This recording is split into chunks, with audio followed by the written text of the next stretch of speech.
ไอ้ก้าไอ้ก้าไอ้ก้าแล้วไป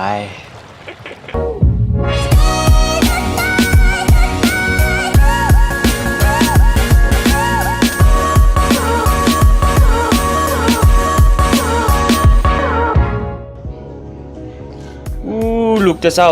9:30เพื่อมากินอาหารเช้าที่ทางบ้านพักได้จัดไว้ให้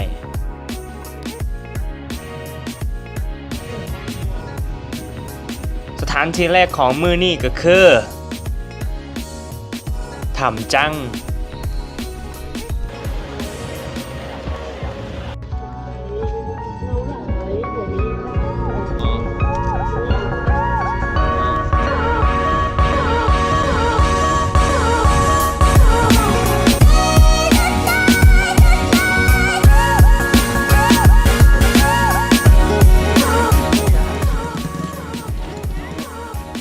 หมากไม้และขนมอยู่ในนี่ค่อนข้างสดเกือบทุกมื้อเด้อ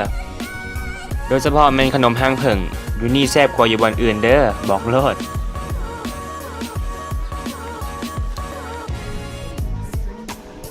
พอย่างเข้าไปมันก็จะเป็นจุดนั่งพักพร้อมกับสะพานส้มงามๆ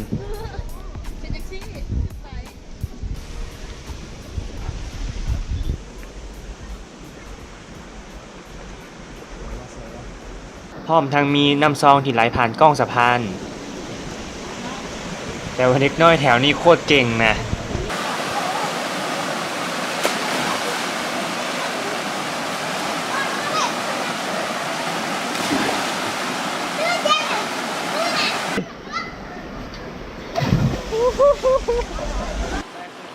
หลายๆคนที่มากับบ่พลาดที่จะเลือกเก็บรูปภาพไว้อยู่แล้วเนาะ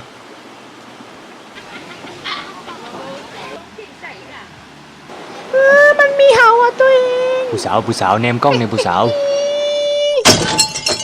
ยับมาหน้าข้างนิดนึงก็จะมีบอลให้เฮาได้เข้าไปในถ้ำเพื่อนบไว้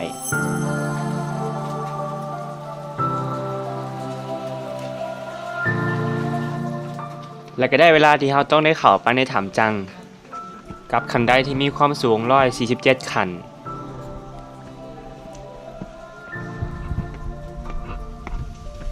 เฮ้ยถึงว่ามันจะสูงนะแต่ก็ยังมีนักท่องเที่ยวที่สนใจอยากเข้าไปเบิ่งข้างในของโตถ้ำ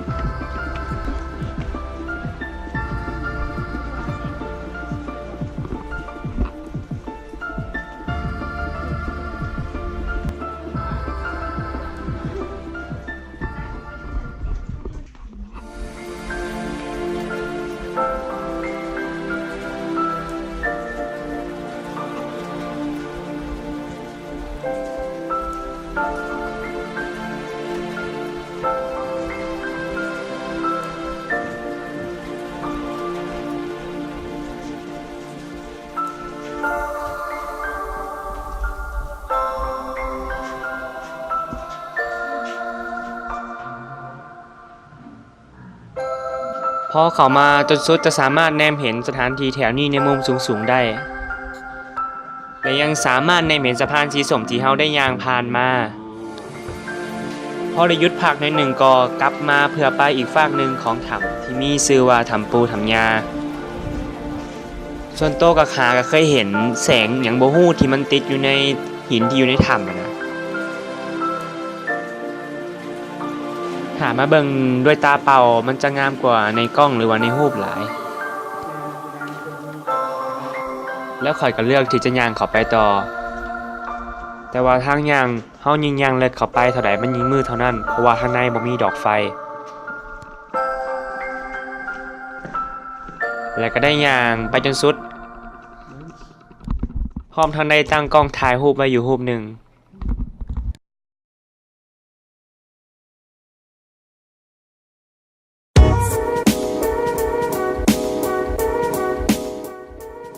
พอได้ย่างออกมาจากถ้ำก็ได้มาเบิ่งสถานที่ทั้งข้างถ้ำส่วนโตค่อนข้างมักสถานที่นี้แหละเพราะว่าเวลาแนมแล้วมันรู้สึกเรียบง่ายสบาย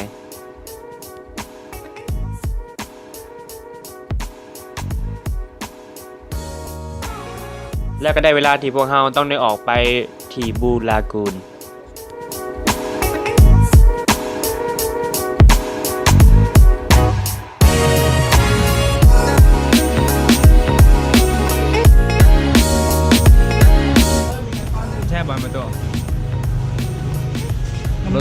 สวนให้หลงไหล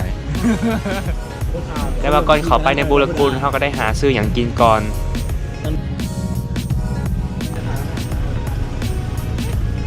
เรียบร้อยนะ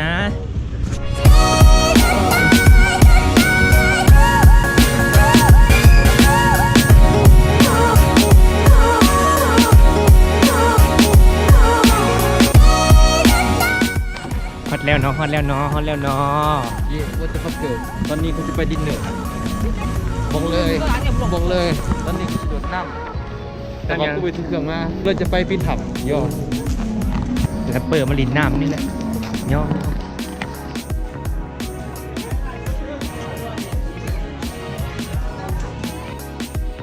น้ำอยู่นี่โคตรใสเลยแนมเห็นห้องปลาเดี๋ยวมันอยู่ลุ่มมันน่ะ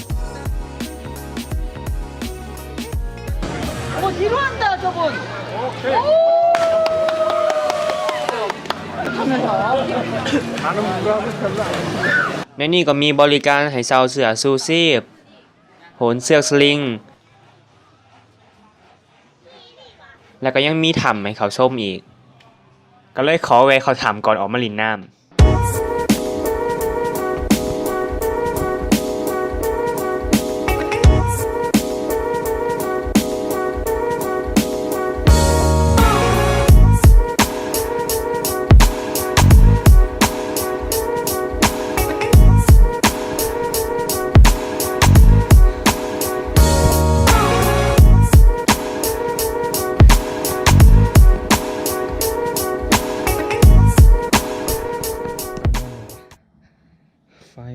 ไฟ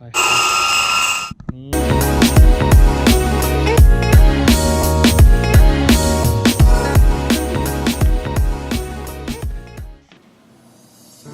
เขามาฮอดบอนนี่มันจะมีแสงตะเวนส่องลงมาค่อนข้างงามโคตรงามเลยแหละคือมันเหลือบโคตรนะแบบว่าทางที่ไปมันมืด แต่ว่าทางไปเขาก็จะมีการฉีดสเปรย์เป็นลูกศรให้เพื่อบ่งบอกให้รู้ว่าทางไปเป็นทางนี้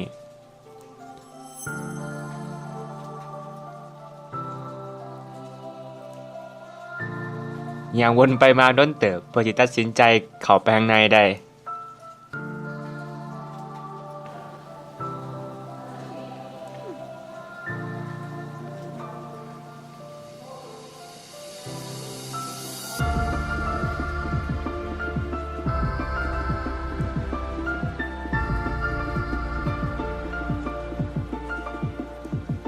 คนที่เขาไปในถ้ำกับเจ้ากองหินปลาไหวหรือว่าปราสาทหินนั่นแหละโคตรหลายเลยลายเส้นกับมีเด้อ เขียนเป็นซื้อของแต่ละคนเนี่ยนะที่หลายคนก็จะมาเขียนไว้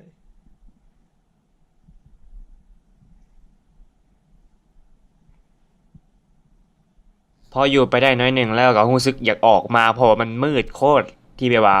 ไปคนเดียวเนี่ยก็เลยบ่กล้าที่จะอยู่ดนแต่ว่าอยู่นี่แม่งมืดหลาย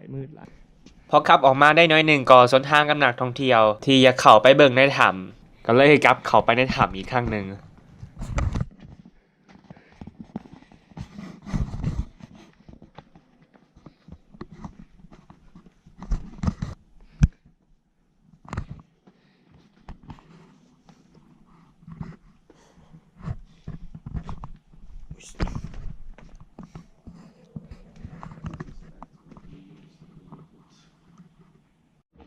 แล้วก็มีกลุ่มคนเข้ามาตื่มอีกกลุ่มหนึ่งก็เลยเห็นให้บรรยากาศในถ้ำมันเปลี่ยนไป We are now guides.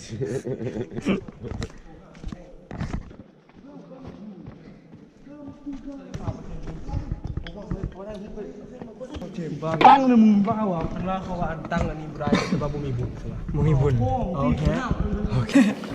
ตั้งมือวะตั้งมือเดี๋ยวมาสู่เขาตั้งลงกันมาเดี๋ยวเอามือมาเก็บทีเราตั้งลงกันเขาจังที่มันเดียวมันโดนเอาร่วมก็คือตอนเขาตายตอนเท่าเขาเลยมากูเดี๋ยวบักเดือเฮ็ดล้มอินเกมสิบักเดือเฮ็ดล้มละดีดข้อมูล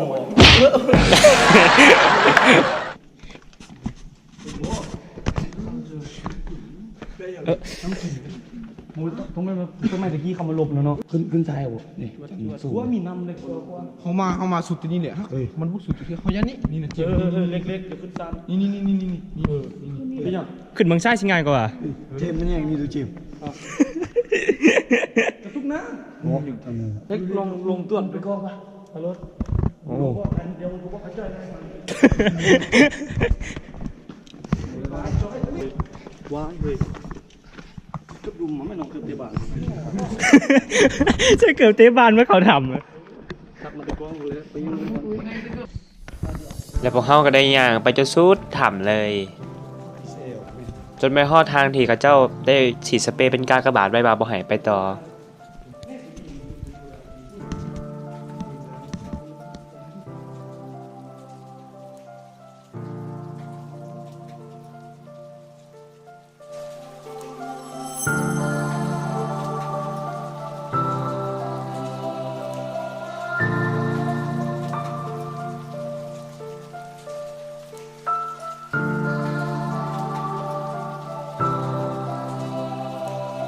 แล้วก็ได้กลับออกมา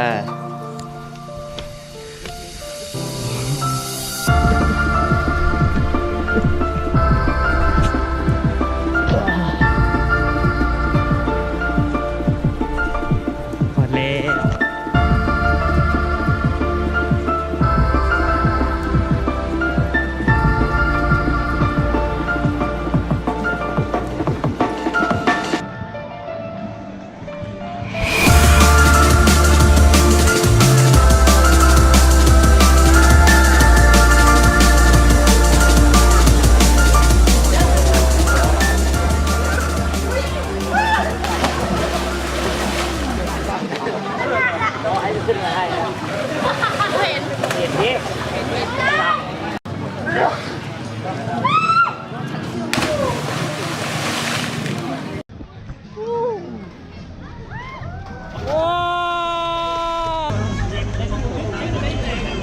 สามเดี๋ยวเป้าโอเคทำใจก่อน ครั้งแรกของไอ้กากาเนาะ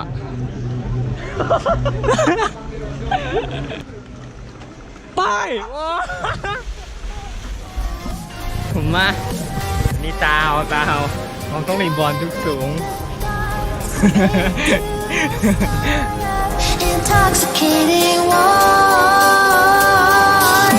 lingering touch, these soft words whispered in the dark, set my heart on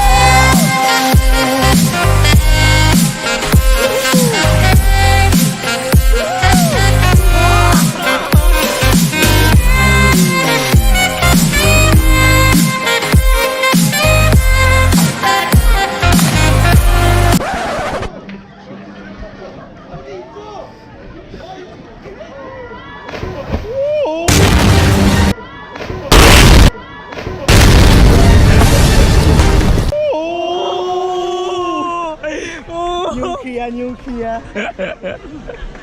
ผมหลังสามรอบ ยามันไก่ ยังไก่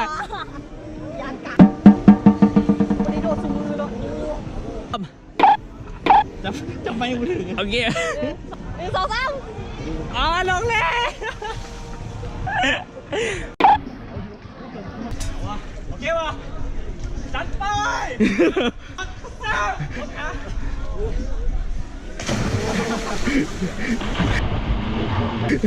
แล้วเขาฟังเลย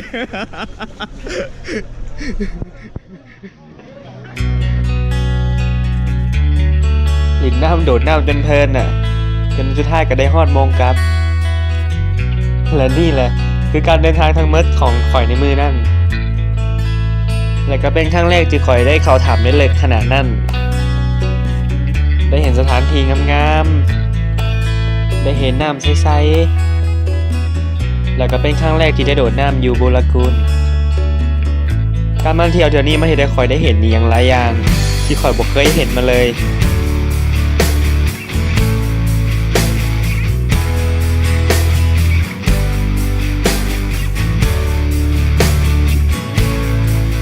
มันได้ข่อยรู้สึกว่าการได้นั่งหลังรถตากขี้ฝุ่นมาเป็นระยะทางหลายชั่วโมงนี่นะมันคุ้มค่าดีเลยกับประสบการณ์ที่เขาได้แลกกับมัน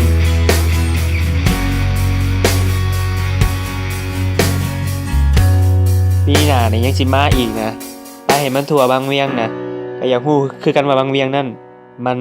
เท่าใดวะ